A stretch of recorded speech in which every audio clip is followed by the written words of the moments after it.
Greetings and welcome to Pinball Help. Mike here.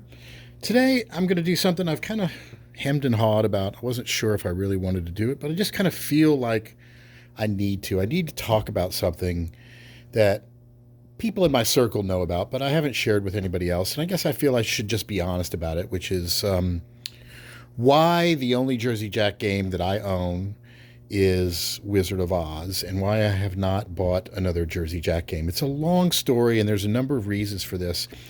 And I feel like I'm just going to give you my pinball story of what my relationship is with these games and the company. I think Jersey Jack makes really amazing games, but I have just chosen not to get any more than this one, and I have a number of very specific reasons. And the irony is that the reasons why I'm not a fan of theirs anymore isn't because they don't make really good games. It's because of other things.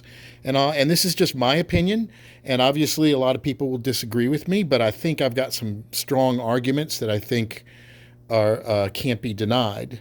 So let's go back to the very beginning. When I first heard that Jersey Jack was going to be creating a game, I was very excited about it because unlike other people like John Papaduck, who said he was going to do one, Jersey Jack actually demonstrated that he had enough people and he had the resources to do it. I was one of the first people that was outspoken on the Pinside forums talking about my skepticism over John Papaduck's Magic Girl and my support for Wizard of Oz, because I just found they were two completely different scenarios. You know, John P., he just was a designer. He didn't really have a mechanical engineering experience or programming experience. All his games he did when he worked for big companies, and he was going to do some kind of independent thing. So Jersey Jack, on the other hand, had a lot of experience in a lot of different facets. He had helped Stern do games, and he was very involved in all aspects, and he had a lot of money, and he hired a very significant design team that he named that were well established. It wasn't just one guy, it was a whole team of people. So I was very excited. So I was one of the very first people to put down money. I pre-ordered, which is something I would never ever do, and I don't recommend that anybody else do it, but I pre-ordered Wizard of Oz, and so I have one of the original games here. This is the Wizard of Oz Emerald City Edition, and I'm less than halfway into the numbers, so I'm really one of the very early people that got this game. And I really was a big fan and a big support of it. And when it came, I absolutely loved the game. I thought it was just brilliant. Of course, like any game, it had problems with the code early on and all of that, but it's just a beautiful game, very well designed. And I've always loved it. However, that's when I kind of ran into some problems. Let's see. There's so many specific things.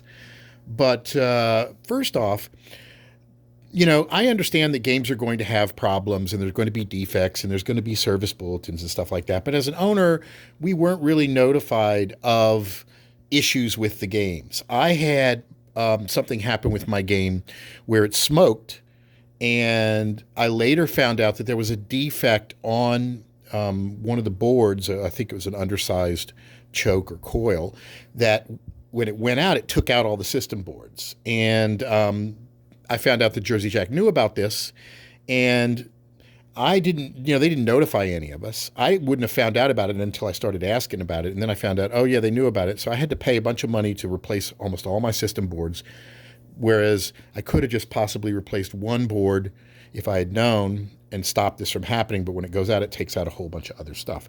So that was the first time I was like, that doesn't sound good. But I've had lots of little things that have just been annoying in dealing with the company. Another example is one time I had a connector go out. Just a pin broke in one of the connectors. And so I just wanted to get another pin to repin in this connector. It was a little, maybe 6-inch connector for something in the game. And I said, what are the pins are y'all using? What kind are they? What's the size? Can I order a pin or get a pin? And they said, no, you have to order a whole cable assembly. So they made me buy a $30 cable when all I needed was a 1-cent pin. And I just felt that was kind of nickel and diming people, right? And then I just started to notice other examples of where they would do this, where For example, they had another version of the game, like a timed game or something that you could get, but you had to pay extra for it. And I kind of feel like, you know, if you're one of the early people, you should at least get a little bit of some consideration, right? Then there was the other issue with the LED boards where they knew the early LED boards were faulty. This is one of the reasons why I don't keep this game on a whole lot, is because I have the original LED boards, and it's probably back then when I heard about it, it was like $1,300 to replace the LED boards. Mine haven't gone out, but this is a reason why I wouldn't put this thing on location, because I just couldn't risk something like that happening if it was on all the time. Another thing is, there are some areas of the board that are just hard to service, and there's very little information. Like, I have a problem with this upper playfield, the little bash door up there, and I just have not been able to, I've tweaked it, moved it, and tweaked it, and it's just still as unreliable, and I have not had, the tech support has just been not particularly good. One of the big things that really upset me was on this game, by design, when the upper playfield flippers for both of the upper playfields are always operational. So when you hit the flipper, something growing for you. When you hit any of the flipper buttons, all the upper flippers work too, regardless of whether there's a ball up there. Now, Keith P. Johnson, he's the guy that designed this game. He's also the guy that designed Simpsons Pinball Party, which is a similar kind of design and layout with the different upper playfields. He did the same thing in Simpsons when he was working for Stern. He had the upper playfield flippers always operational. And people that owned Simpsons Pinball Party complained about it because it caused premature wear of the flipper assemblies on the upper playfields when they weren't used that much. And these games could tell when a ball was in the upper playfield, and so enable the flippers or disable the flippers. It would be very, very easy to do. They didn't do it back then, and this time around, a bunch of us appealed to Keith and Jersey Jack because now it would be just a software thing, right? A software setting where you can say disable upper playfield flippers when the ball's not up there, because it absolutely knows when they're up there. And Keith basically flat out refused to do this. We even put together a petition of bunches of us that wanted this feature added. It would have been just a little code thing: disable upper playfield flippers when they're not in use. It would go a long way. Also, when the feel of the game, when you hit the flipper buttons and it's just the two flippers versus the four flippers, there's a more solid feel to it, right? So it would be so much nicer to be able to have those upper playfield flippers disabled. Well, Keith said categorically no. He made a bunch of excuses like, oh, if the ball goes up there, it should be allowed to be played. And I'm like, yeah, that doesn't make sense. There's plenty of other examples in the game where if a ball ends up somewhere it's not supposed to be, the game knows that and will not allow you to cheat or anything. But he refused to budge on this. And the same problem happened with Simpsons Pinball Party, to the point where there was an aftermarket card made that would do it automatically. So this time around, I just thought that was kind of unreasonable. And that kind of began my little beef with Keith and how user unfriendly he was and how unresponsive he was to the customers. And then there was another thing that happened that kind of was the final straw. And before I get to that, I'll tell you that, I was always still trying to work with Jersey Jack. In fact, I approached them about working with them about making their machines internet connected long before Stern. I have a lot of experience doing Internet of Things programming and databases and online stuff, and everything that Stern is doing now with their Insider Connected. I pitched that to Jersey Jack a long time ago, and actually I pitched some even more elaborate stuff that Stern hasn't even done. And Jersey Jack liked the idea. They even sent me an NDA to begin kind of collaborating with them on this. So I had this NDA on my desk that I was going to, try to collaborate with Jersey Jack and help them with their internet stuff. And at the same time, I was tournament director in the state that I was in, and I was hosting the state championships, and I had planned to put Wizard of Oz in the state championship thing. Well, word came down that there was a bug in the Wizard of Oz code that people could use to get big points, right? So I reached out to Keith and I said, hey, I'm the tournament director for state championships. We've got Wizard of Oz in the game. Can you tell me what this trick is that some people are using so that I can look for it during the competition? And Keith says, if you don't know what it is, you don't need to know. And again, I mean, such a flippant attitude, right? Just towards people that are just trying to help. Just if you don't know, you don't need to know. So he had no intention of letting me know, a tournament director, so I wouldn't know if somebody was cheating, right? So I talked to some friends of mine, gathered a little bit of intelligence, and I just opened up the game, took the glass off, spent an entire day playing with the machine, trying every possible combination, and I figured it out. Not only did I figure out what the vulnerability they were, but I found several other vulnerabilities that they didn't even know about. What did I do? I immediately made a video before the IFPA championships, and I publicized all the vulnerabilities that I discovered. Suffice to say, that probably pissed Keith off quite a bit because it forced them to rush out an emergency patch. And it was about that point in time, I'm looking at this NDA going, yeah, there's no way that me and Keith are going to get along. And chances are he would probably tell Jersey Jack, screw that guy. I don't want him working on any of my stuff, you know? And at that point, I kind of had the same attitude. It's like, you know, we have fundamentally different attitudes towards how you should take care of the customers. I believe in loyalty, take care of the customer and they'll stick around.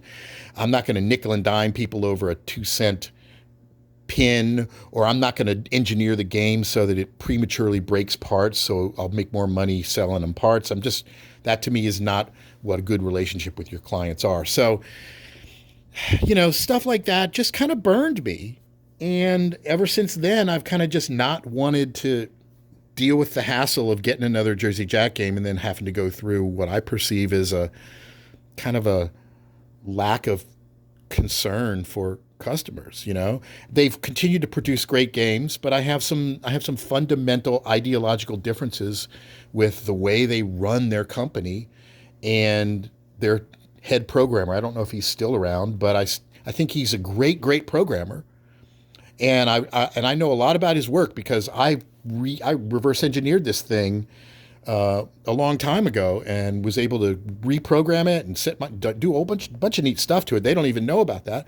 But I really took a great interest in Keith's work, and I had a lot of respect for him. And I was really disappointed that he just had like a, you know, F you attitude to the community. And I just didn't think that was warranted. So that's kind of my feelings.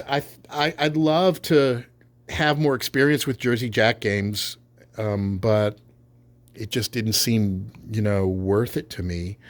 I think that I'd love to see them change their policy, and maybe they have, because it's been a while since I've put myself in a situation where I've had to do anything with them. But it's been bugging me, and I just wanted to talk about it. I don't know if, you know, in the newer games they have actually caved in and done stuff like that where they've made the games a little more reliable via software things. But this was my beef with Wizard of Oz, and they've never addressed it as far as I know, and they don't care. And I love the game, and it'll be a sad day when some of the stuff starts to go out, and then I have to kind of figure out what I'm going to do. But I just wanted to share that with you. I would say, you know, I mean, there's a lot of people in the pinball industry that don't want to be honest about certain companies and certain products. And I've had this problem before where I said something pissed off somebody and they refused to deal with me again. And it's unfortunate, but I just feel like I need to be honest because I would like to see all of these companies do better. Just treat your customers better. Loyalty can go a long way. If somebody is upset about something, don't take that as an insult and be like, screw them, I'm not going to do business with them anymore. Take it as constructive criticism, fix it. You know, I've said plenty of things about Stern, you know, with their quality control and all of that, but I like how responsive they are, and they do seem to care. And if they stop caring, I'll say something. That's just, you know, so I would encourage everybody else to do that as well. Again, this is just my personal opinion and my experience. Your experience may be a bit different, you know. But I love these games. I wish they weren't so expensive. But, you know, I think they're works of art. And I would love to see them spend as much energy taking care of their clients as they do making the games look good. And that's all I've got to say. I hope everybody else has a great time playing pinball. And until next time, thanks for watching.